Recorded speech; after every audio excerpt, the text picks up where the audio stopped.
It is possible for you to increase your collections by as much as 30% without working harder. That's right, without increasing production.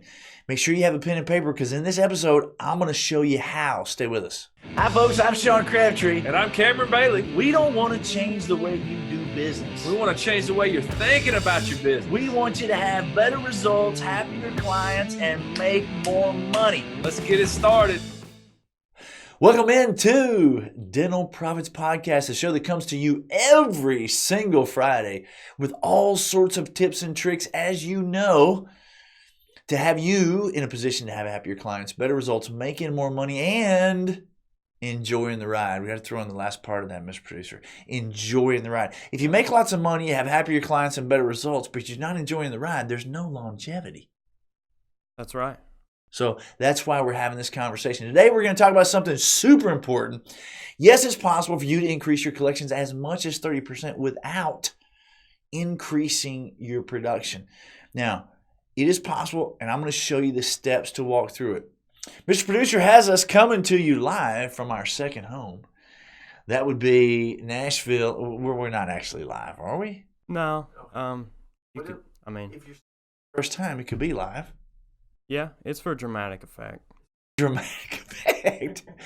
Mr. Producer always throwing wisdom our way. Mr. Producer has us shooting right here from our second home. That would be Nashville International Airport, and it looks like those are maybe Delta planes or something. I don't know. So it's a beautiful day in Nashville, Tennessee. Today, there's one more piece of house cleaning, Mr. Producer. When I was speaking last week to a wonderful group of folks out in Omaha, Nebraska. Awesome group. Thank you so much for joining me. Had a really good time with several teams out there, and I had a special request, Mr. Producer. Somebody requested that we need more. We need to hear more from Mr. President from time to time. Here it is. I have a running war with the media. They are among the most dishonest human beings on earth. It never gets old. You can never get enough of Trump talking about the dishonest media. Yeah. So maybe we'll try to work that in more and more, Mr. Producer. Back to the topic at hand. Is it possible? Yes, it's possible for you to collect as much as 30% more without increasing production. That means without working harder. Now, why are we talking about this? Because you know what? When we go into practices, wherever that is, from Vancouver to Barbados and all over the U.S., one of the biggest opportunities that we see is what we call collections inefficiencies. And zero exaggeration, that is anywhere from a 15 to a 40% opportunity in most practices. So for the title of this, we shot the gap and said 30%. Obviously, that's going to be dependent upon where it is that you are.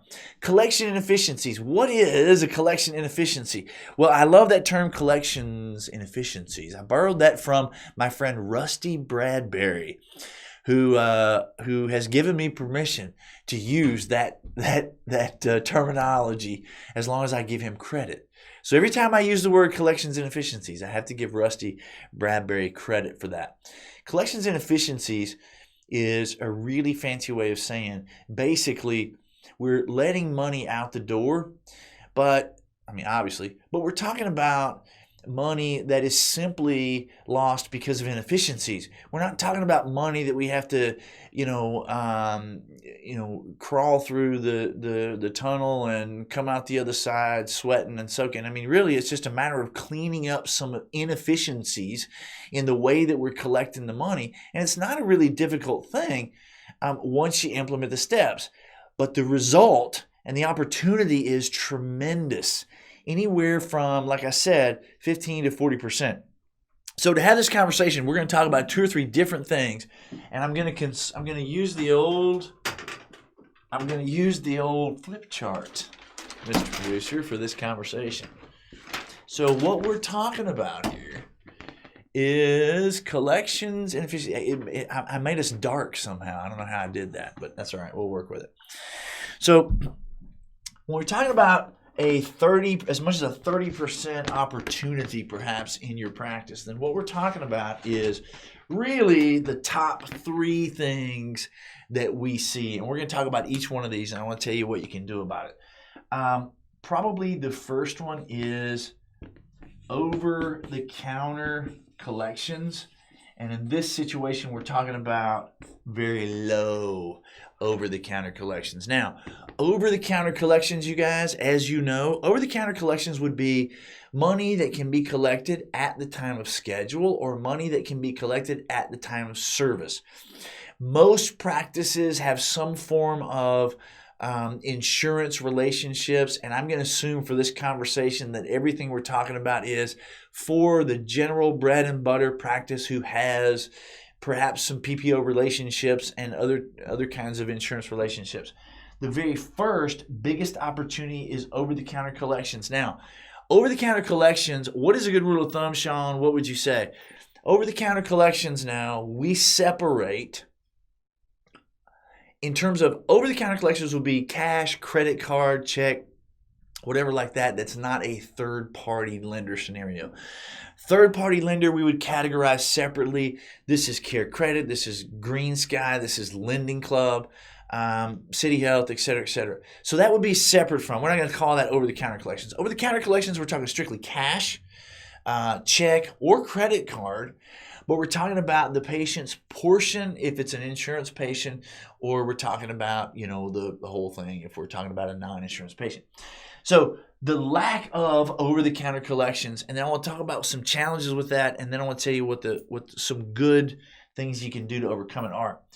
A good rule of thumb to know is if you're over-the-counter collections, a good rule of thumb, we would shoot for about 35%. What does that mean? That means that of everything that we collect, about 35% of that should be collected over the counter. If it's too low, you're losing a whole bunch of money. Now, the opposite is if it's too high, you're not as easy to do business with as you possibly could be, right? If you've got a 65% over-the-counter collection rate, holy smokes, we're not as easy to do business with as the businesses that we're competing against. Best Buy Electronics, Disney, Southwest, Ford Motor Credit, Honda Motor Credit, et cetera, et cetera. All of those companies make it very easy for clientele to do business with them without asking for a tremendous amount of cash up front. So you really want to shoot for a 35% collection rate. Now, what is the biggest issue with over the counter? You know what? It's simply just we've gotten lax. And so we got maybe 10 or 15% over-the-counter collections. We've fallen into the habit over time of the patient coming in and we say, you know what, we got a lot going on. We'll send it to the insurance company. We'll send you a bill after the fact. Well, here's the challenge with that. First of all, it costs money to send a bill to the patient, right? Secondly, there's a lost opportunity time. You could have had that cash in the bank and used it to pay bills. If you could have had it and you don't have it, then you've lost the opportunity to use that cash. And by the time you get it in, you never have that opportunity back. In other words, there are what CPAs call opportunity costs associated with not having that money available and usable. This is one of the biggest challenges. And again, it's simply just a matter of becoming complacent. We over time have allowed our patients we'll send it off to the insurance company. We wait for them to reconcile it and then we send them a bill. It's costly because you have to pay to go collect that money. You've got opportunity costs associated with that because you haven't had the opportunity to use that money. Again, this is a big one. How do you overcome it? Well, I doubt very seriously that what I'm telling you right now is blowing your shorts off here. This is pretty much common sense, but it's not common practice at all. A couple of reasons why. Because there's no systematic approach to how we're doing it. And so we've just gotten comfortable over time, and now our patients have gotten trained to it, right? Another big challenge is, doctor, you're not looking at this stuff. All you're looking at is, do I have any money in the bank? You're looking at the net effect. You're not looking at the lost opportunity. You're not diving into how is it that we are or are not collecting over-the-counter monies. What do you do about it? Step 1, create a systematic approach.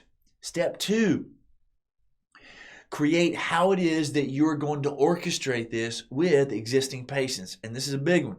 We're going to do a live on just this conversation later on, in Dental Profits, because it is such a big issue, right? You've got existing patients who, through a bunch of different reasons, have been trained that this is the way we do it. Well, now you're going to hit them with a new strategy. In this instance, it's financial, right?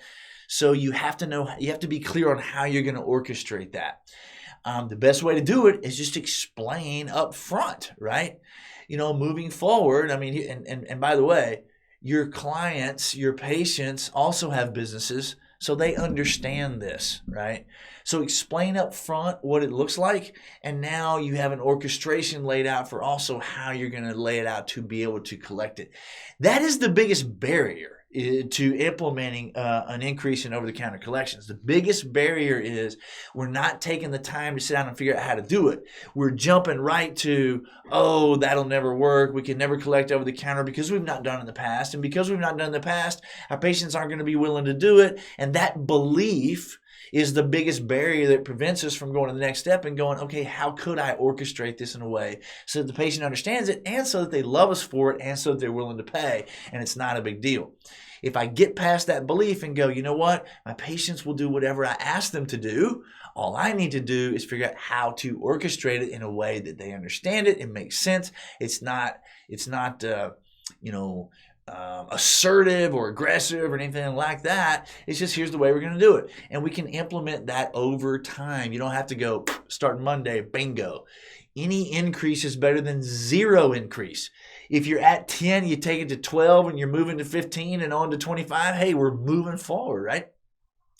This is absolutely one of the biggest challenges. Challenge number 2 that we see more often than anything else, except for maybe this one, would be in terms of collections inefficiencies. Remember, what we're talking about here is getting you to a 30% increase in collections without producing more. One of the other ones that we see most often is bad estimations on insurance. Now, what are we talking about there? What we're talking about is we're not estimating in a way that we have the right amount of money collected or perhaps a little more than necessary collected. And instead, we're collecting over the counter, but we're collecting a portion of what we could or should collect.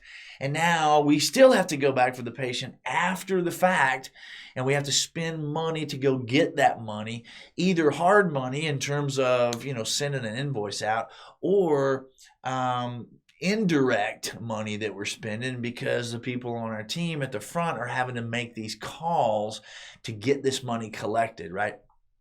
This one is a real easy fix. All you have to do is increase the patient portion on your estimation. Now, in a lot of cases, there's maybe a little bit more to it than that. And it's not uncommon that when we come into a practice, a lot of times the fees that the front is using to create the estimation are bad or old and they haven't been updated, right? So a lot of times, depending on the insurance company, you can get that on the website. But whatever it is that you have to do, this is a real easy fix. What we've had some big some of our what I would call graduate level clients that we worked with for 12 or 15 years. It's not uncommon for what they'll do is they'll take a look at all of our insurances across the board. They find the worst paying one, and then they maybe add a couple of percentage points, and then that's what they'll estimate across the board, and then we're measuring it, right? If our credits are too high, then we adjust it downward and so forth. Remember, it's always better to owe your patient a few bucks, either by having a credit on their account or actually sending them a check. It's always better and easier on you and them that, you write, you got maybe 10 or 15 credits you have to send out versus, collecting $50 from 375 patients. And it's never $50, right? It's 50, 75, 100, 20, and then it's an occasional 1,200, and then it's an occasional 1,300, right? So getting really good at this is not a big deal. It's just focusing on it, right? Update the fees that you're using as the insurance estimate, number one. Number two, figure out how you want to approach an increase in the patient portion estimation, or another way to say it is a decrease in the insurance estimation, so that you're getting closer and you don't have to go back and collect that money from the patient. It's not a big deal to do it. It's a very easy fix. What has to happen though is you got to get somebody who's committed to getting a game plan for how it looks, how we're going to orchestrate it, how we're going to measure it so we can adjust it, and when is that going to start? And that's really all that there is to it, to this one. The biggest one by far, and this is by far and away the biggest issue, is underutilization of third-party financings. Now, when I say underutilization, I mean drastic underutilization. This is the answer to so many of your collection challenges. When there are companies out there, you guys, that are chomping at the bit to be able to offer your patient interest-free financing, or even long-term with interest financing. There are companies out there that will go out as far as 84 months or 90 months. I mean, that's like longer than a car loan in many instances. There is no reason in the world that our comprehensive dentistry cannot be very affordable, and third party is the absolute answer. It's the greatest invention since sliced bread. This is the thing that puts you on an even playing field with the companies that you're competing with. This should be your number one partner in your business. This should be your friend. Third party should be how you lead off with every single financial, right? Because it just makes it so easy. Why would I even ask the patient to give me $300? Why would I take a $7,000 case and only present $1,400 or $1,500 so that I can ask my patient for $300? You know what? Present the entire thing and then make it very affordable with third-party financing. The biggest challenge we see with this is that it's completely underutilized. Over the last 21 years, every single event that I speak at, every single office that I'm in, everybody that I've ever talked with over the phone, I'm always, when I'm asking about their practice and what's going on, what's working, what's not, I always ask, do you use third party? And the answer is always, yeah. We have care credit available. That tells me right away that we're not utilizing third party. Fully utilizing third party would be a great rule of thumb would be this, and I'll write this in red. You're looking for as much as 40+% of what you're collecting to be collected by way of third party. This is how you decrease totally in collections inefficiencies, especially with the other two. You also put yourself in a position to have treatment acceptance at the very highest level. When you are super easy to do business with, your treatment acceptance can go through the roof. Now you have the opportunity for patients to accept comprehensive treatment plans just like they would buy a car. It's just that easy. It's as easy to accept a comprehensive treatment plan as it is to buy, a Disney cruise, or it's as easy as it is to book my family on a Southwest, airfare trip, whatever. I mean, it's just as easy. This is the thing that makes it easy.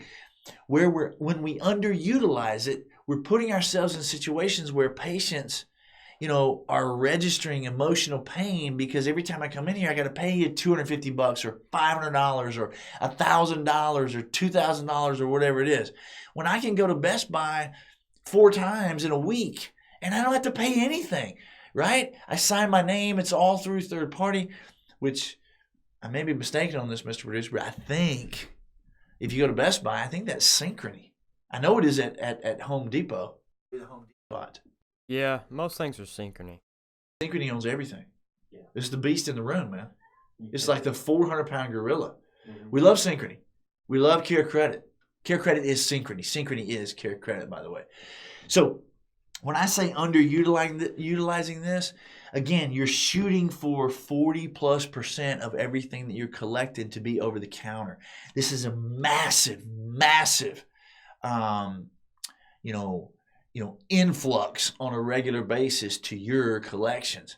And again, all three of these things have nothing whatsoever to do with you producing more.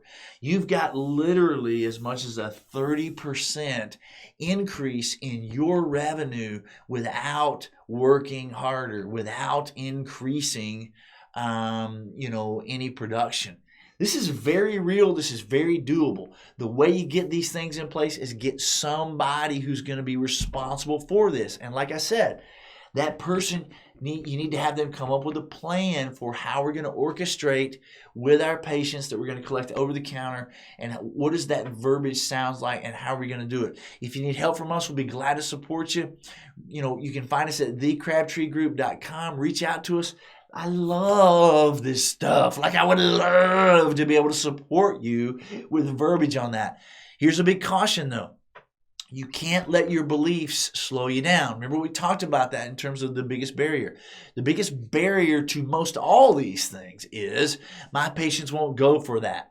And that belief is the belief I use that prevents me from coming up with the solutions to implement these three very easy, simple things. But I don't do it if my belief is my patients won't go for it. If I believe my patients won't go for it, I have no reason to go seek out the solution to it.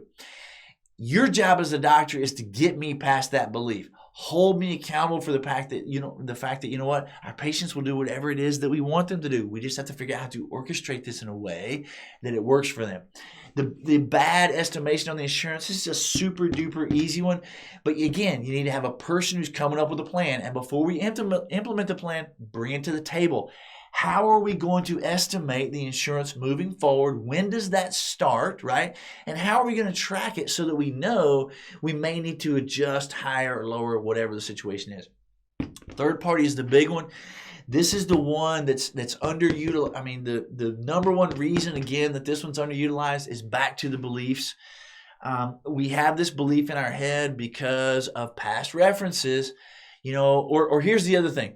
I offer care credit, but nobody wants it. Okay, that is in the orchestration. You're not orchestrating it right. It doesn't mean you're doing it wrong. It doesn't mean you're bad. It means, hey, you're not orchestrating it in a way that makes it easy for the patient to accept third party. If you ask them, hey, do you want to use care credit? Well, what's care credit? Well, it's kind of like a credit card. Oh, no, I don't want to use a credit card, right? I don't want to use a credit card, right? Listen, you have to orchestrate this in a way that it makes it very easy. Just like Ford Motor Credit, just like Southwest Airlines, just like Honda Motor Credit, just like, frankly, everything else on earth, right? If you ask them, do you want to? No, I don't want to, right? As a matter of fact, I don't want to pay at all. How about do it for free, right? That's the answer I'm going to get. If you ask me, do you, I'm going to say no. Right, Mr. Producer? That's right. I can always count on Mr. Producer for a big thumbs up, right? Yep, always. I don't frankly have time for total political correctness, and this country doesn't have time either. Well said, Mr. President. That was almost relevant. That was almost relevant. We try to keep it relevant. These three things are big enough that they have the opportunity to put you in a position to have a 30% increase in your collections. Don't let something like, I don't believe it's possible, or I don't believe our patients will go for it, or I'm not comfortable doing it, or whatever. Don't let things like that stand between you and an increase in as much as 30% in your collections.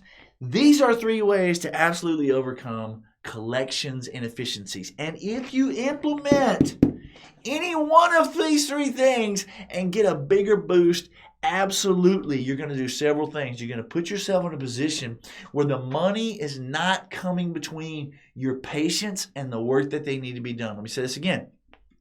If you implement these three things, it's not just that you have as much as a 30% increase in your revenue. You're also preventing the dollars from standing between your patient and the treatment that they need. The dollars are now not an issue, right? So it's great for your patients. If we're collecting on a regular basis, you got bonus systems paying out. Hey, it's great for your team, right? Obviously, if you got an increase in your revenue, that's great for your bottom line profitability. And if you're looking to serve your patients at a higher level, and that's part of your vision, this is serving your vision as well. There's no reason not to implement these 3 simple things and increase your revenue as much as 30%. If you're doing that, if you're focused on these 3 things and you already understand what I'm talking about, and you are already well on the way to having happier clients, better results, making more money, and I promise you, enjoying the ride. There's nothing worse than working your tail off and not getting the money that allows you to be able to feel like you are enjoying the ride along the way. I don't want that for you. Implement these 3 things, increase your revenue, have happier clients, better results, make more money, and that's what we all want for you. Listen, if you have any questions, let me move this way. If you have any questions about any of these things, if you want to talk in depth or if you need some support, reach out to us. That's why we're here. That's what we've done for the last 21 plus years, and it's all that we do. So if you need some help, reach out to us. You can find us at thecrabtreegroup.com, right, Mr. Producer? Yep, best place. You can comment down below and, visit on all social medias. Or you can find us on all the social media, so if they need to, so they could comment below this, and we can support them that way. Yep, that's right. Okay.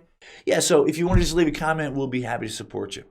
And again, that's why we come to you every single Friday. Happier clients, better results, making more money, and enjoying the ride. I'm your host. Thanks for joining me on Dental Profits Podcast. I'm Sean Crabtree, and I'll see you next Friday. Have a great week.